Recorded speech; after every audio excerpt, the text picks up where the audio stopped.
श्रीकृष्णाय परब्रह्मणे नमः। श्रीमद्भगवद्गीता ध्यानश्लोकाः। नमोऽस्तु ते व्यासविशालबुद्धे पुल्लारविन्दायत पत्रनेत्र येन त्वया भारततैलपूर्णः प्रज्वालितो ज्ञानमयः प्रदीपः प्रपन्नपारिजाताय स्तोत्रवेत्रैकपाणये ज्ञानमुद्राय कृष्णाय गीतामृतदुहे नमः। सर्वोपनिषदो गावो दोक्ता गोपालनन्दनः पार्थो वत्सत्सुधीर्भोक्ता दुक्तं गीतामृतं महत्। वसुदेवसुतं देवं कंसचाणूरमर्दनं देवकी परमानन्दं कृष्णं वन्दे ஜகத்குரும். அடுத்தது 3வது அத்தியாயம் கர்மயோகத்தில் 40வது ஸ்லோகம். இந்திரியாணி மனோபுத்திஹி அஸ்ய அதிஷ்டானமுஷ்யதே ஏதைர் விமோகய த்யேஷ ஞானமாவ்ருத்ய தேஹினம்.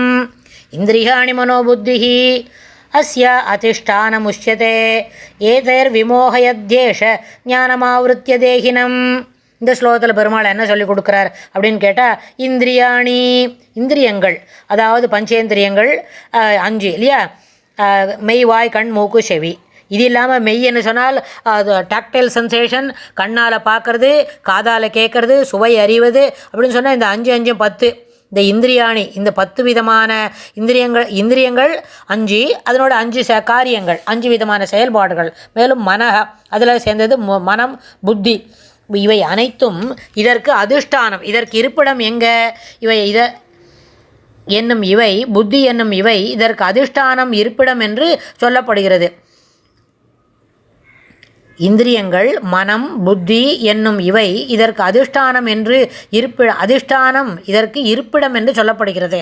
மேலும் இது எதை இவற்றால் ஏதைஹி இவற்றினால் ஞானம் அறிவை ஆவருத்திய மறைத்து தேகினம் உடலில் உறையும் ஜீவனை விமோகயதி பலவிதமாக மயக்குகிறது. இந்த இந்திரியம் இருக்கே, மெய் வாய் கண் மூக்கு செவி, பஞ்சேந்திரியங்கள் 5 விதமான செயல்பாடுகள். கண் இருக்குது, கண் என்ன பண்ணும்? பார்க்கும், ஒளி பார்க்கும், விஷயங்களை பார்த்து தெரிஞ்சுக்கும். காது என்ன பண்ணும்? ஒலி சத்தத்தெல்லாம் கேட்கும், எந்த விதமான பேச்சாக இருந்தாலும் பேசி புரிஞ்சுக்கும். மனம் புத்தி, அப்போ பஞ்சேந்திரியங்கள் 5 விதமான செயல்பாடுகள், மனம் புத்தி இவை எல்லாம் ஒரு இடத்துல இருக்கும் அப்படின்னு சொன்னால் இதனுடைய இருப்பிடம் எங்கே இருக்கிறது அப்படின்னு கேட்டால், அதனால் என்ன ஆகும்னா ஞானத்தை அது மறைத்து விடுகிறது. இது எல்லாம் சேர்ந்து இவற்றினால் ஞானம் அறிவை மறைத்து தேகினம் அது என்ன பண்ணுறது? உடலில் உறையும் ஜீவனை பலவிதமான விமோகயத்தி பலவிதமாக மயக்குகிறது. இந்த சரீரத்துக்குள்ளே இருக்கிற ஜீவன் அதை இந்த எல்லாமா சேர்ந்து பஞ்சேந்திரியங்கள் 5 விதமான இந்திரியங்கள் மூலமாக இந்த சமுதாயத்தில், அதாவது என்விரான்மெண்ட்டில் கிடைக்கக்கூடிய செய்திகளை கண்டு மயங்கி அதை மேலும் மேலும் மயக்குகிறது. இந்த உடலில் இருக்க சரீரத்தில் இருக்கிற ஜீவனை இன்னும் நன்னா மயக்குகிறது. அதனால் என்ன ஆச்சு? இதில் இந்த விஷயத்தில் நம்ம ஒரு முக்கியமான விஷயம் இங்கே பார்க்கலாம். நம்மாழ்வார் எப்போவுமே பெருமாளுக்கிட்ட பெருமாளை பற்றி பேசணும், பெருமாளை நன்னா தெரிஞ்சுக்கணும், அவர் என்ன பண்ணுவார் அப்படின்லாம் தெரிஞ்சுக்கணும்னு ஆசை. ஆனால் பெருமாளுக்கு இந்த எப்போவுமே பெருமாள் பரமதயாளுன்னு 2 ஸ்லோகத்துக்கு முன்னே நம்ம சொன்னோம். ஏன்னா அவர் ஒரு நாளும் இந்த ஜீவனை பாபத்தை நோக்கி தள்ள மாட்டார். நம்மளோட கர்மா, நம்மளுடைய ஆசை, காமம் அதுதான் நம்மளை என்ன பண்ணுறது? பாவத்தை நோக்கி தள்ளுறது அப்படின்னு தெரிஞ்சுட்டோம்.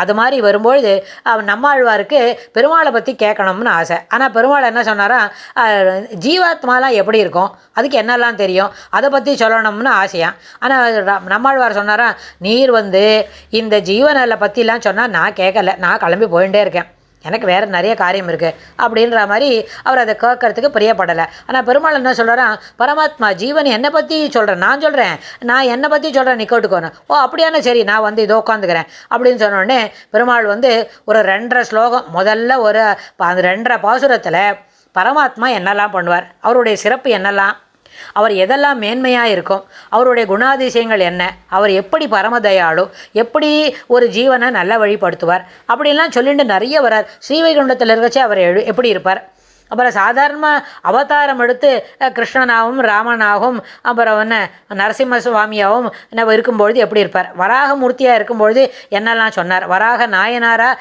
எப்படியெல்லாம் ஒரு உறுதிமொழி கொடுத்தார், வராக மாயனார் என்ன பண்ணார், பெருமாள் தாயார் இந்த பூமியை அழுக்குலேருந்து அந்த தூர்த்து எடுத்த பாசி தூர்த்தத்துலேருந்து தாயாரை வெளியில் எடுத்த உடனே அவளை நம்ம ஜனங்களுக்கு என்ன சொல்லலாம் அப்படின்னு கேட்டால், முதல்ல என்னை வெள்ளை கலர் பூவால் அர்ச்சனை பண்ணணும். அப்புறம் ஏன் அது அப்புறம் தான் சொல்கிறார் வராக நாயனார் உறுதி என்ன சொல்கிறார், அகம் ஸ்மராமி மத்பக்தம். இது மாதிரி எல்லாத்தையும் சொன்ன உடனே நம்மாழ்வாருக்கு ரொம்ப சந்தோஷமாக, இவ்வளோ பெருமையாக, எனக்கு ரொம்ப சந்தோஷமாக இருக்குது, உன்னை பற்றி இன்னும் கொஞ்சம் சொல்லுன்னு. பெருமாள் உடனே அப்படியே அந்த லைனை மாற்றிட்டு ஜீவாத்மாலாம் என்ன பண்ணோம், அதுக்கு என்னெல்லாம் குணம் இருக்குது, அது எவ்வளோ ஒளி பொருந்தியது, ஆனால் அதெல்லாம் தெரிஞ்சிக்காமல் ஆசையில் மயங்கி அப்புறம் அதனோட தன்னுடைய ஞானத்தை விட்டுட்டு மயங்கி எப்படியெல்லாம் தவறான பாதையில் போகிறது, அதுக்கு என்ன பிராரப்தம் என்ன பண்ணுறது, அதனோட கர்ம வினை அது எப்படியெல்லாம் எங்கெல்லாம் கொண்டு செல்வது, அதுலேருந்து வெளியில் வர தெரியாமல் அந்த ஜீவாத்மா எப்படியெல்லாம் கஷ்டப்படுறது, பசு பட்சி பிராணியில் இருக்கும்போது வெறும் கர்மாவை மட்டும் அனுபவிக்கிறது, அதுலேருந்து வெளியில் வர தெரியல அப்படின்னு. இது என்ன உடனே அப்படிலாம் சொன்ன உடனே ஆழ்வார் நம்மாழ்வார் பெருமாளில் கேட்டாராம், இது என்ன சுவாமி திடீர்னு நீ மாற்றிவிட்ட கிருஷ்ணா அப்படின்னு. ஆமாம், இதுவும் உன்னை பற்றி தான் சொல்கிறேன், ஆனால் இவ்வளோ சிறப்பு இருக்குது ஒரு ஜீவனுக்கு, ஆனால் அது தெரிஞ்சுக்காமல் அது மௌட்யமாக என்ன பண்ணுறது, விமோகயதி அப்படியே மதிமயங்கி இருக்குது அப்படின்னு சொன்னாராம் பெருமாள். அதை தெரிஞ்சுக்கிட்டதுனே நம்மாழ்வார் சரி இதுலேருந்து வெளியில் வரணும்னு தெரிஞ்சுட்டான். இந்த இடத்துல மனதில் பூர்வ கர்ம வாசனையாக வித்து நின்று முதலில் முளைபோல் துளங்கியது என்ன, விருத்தி. அது என்னது, காமம் குரோதம். அதுக்கப்புறம் அந்த விருத்தி ஆன பிறகு அதுவே மரம் போல தழைத்து வளர்ந்த நிலையில் அதுவே பரவிருத்தி, அதுவே என்ன பண்ணுறது, ராகத்வேஷம். ராகம் என்றால் விருப்பு, வெறுப்பு ரெண்டுத்துக்கும் தன்னை ஆட்படுத்திக்கிறது. சிலதெல்லாம் தேவையில்லாத விஷயங்கள் மேலே ஆசைப்பட்டுக்கிறது, தேவையான விஷயங்கள் மேலே துவேஷப்பட்டுக்கிறது. அது இல்லாமல் துவேஷப்படுறதையும் ஜஸ்டிஃபை பண்ணுறது, ஆசைப்படுறதையும் ஜஸ்டிஃபை பண்ணுறது. அதனால் விருத்தி என்ன பண்ணுறது, காமம் குரோதத்துக்கு இட்டு செல்கிறது. அந்த காமம் குரோதமே பின்பு மரம் போல வளர்ந்து அது என்ன பண்ணுறது, பிரவருத்தியாக மாறி ராகத்வேஷம் எதில் கொண்டு செல்லுகிறது. அதனால் என்ன பண்ணோம், முளையிலேயே கிள்ளை எறிய வேண்டும். விருத்தியை ஆரம்பிக்கும் பொழுதே அங்கே நாசம் செய்ய வேண்டும். விருத்தியை நாசம் செய்தால் தான் மேலே மேலே என்ன பண்ண முடியும், நம்மளால் அதுலேருந்து மீண்டும் வெளியில் வர முடியும். ஆனால் விருத்தி காமம் குரோதம் வரும்பொழுதே அதற்கு என்ன பண்ணுறோம், அதை ஜஸ்டிஃபை பண்ணி நியாயப்படுத்தி இதுதான் ஆசையில் தான் அப்படி இருக்கணும், அது என்ன நீ சொல்கிறது சரியில்லை, நீ சொல்கிறதெல்லாம் கேட்க முடியாது, நான் இப்படி தான் இருக்க முடியும்னு அந்த மனம் தனம் போன போக்கிலேயே போய் கொண்டிருக்கு இல்லையா. அதனால்தான் திடசித்தம் வேணும்னு சொல்லித்தரார் பெருமாள் மறைமுகமாக இங்கே. அப்போ என்னாச்சு, சித்த விருத்தி நிரோதா யோகா. யோகம் என்ன பண்ணோம், மனதை நிலை நிறுத்தும் பொழுது சரீரமும் மனமும் ஒன்றுபட்டு ஒரு லைனில் நிற்கும் பொழுது சித்த விருத்தி நிரோதா. யோகம் என்பது சித்த விருத்தியை அடக்குதல். சித்தம் என்ன பண்ணுறது, நேராக அது பாட்டுக்கு அது போன போக்கில் போயின்னு இருக்கே, அதை தடுத்து நிறுத்துவதற்கு பயனாகும் அப்படின்னு இந்த ஸ்லோகத்தில் பெருமாள் சொல்லி கொடுக்குறார். அதனால் முதலிலேயே என்ன பண்ணணும், ஆரம்பத்திலேயே விருத்தியை நாசம் பண்ண வேண்டும். வித்தியை நாசம் கிள்ளிட்டாதான் விருத்தியில் முளையிலேயே கிள்ள வேண்டும் அப்படின்னு சொல்கிறோமே, அந்த தேவையில்லாத பழக்கத்தை முளையிலேயே தடுத்து நிறுத்தினால் அது என்ன பண்ணும், இந்திரியங்கள் என மனம் புத்தி இவை இதற்கு அத்திய அதிஷ்டானம் இருப்பிடம் என்று கூறப்படுகிறது. இவற்றினால் இவற்றினால் என்ன பண்ணுறது, இந்த இந்திரியங்களில் இருக்கிற அதனோட பிரவர்த்தகம் இருக்குல்ல, இந்திரியம் அங்கங்கே போய் பிரவர்த்தகம் பண்ணிகிட்டே வருதில்ல, அந்த பிரவர்த்தகத்தில் ஞானம் என்பது வழங்கி விடுகிறது, பலவிதமாய் உள்ளுக்குள்ளே இருக்கிற உடையும் ஜீவனை மயக்குகிறது.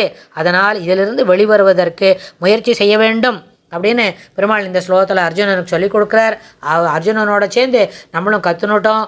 அடுத்தது இதை எப்படி செயல்படுத்துறது அப்படின்னு நம்ம பார்ப்போம். ஸ்ரீகிருஷ்ணாய துப்யம் நமஹ.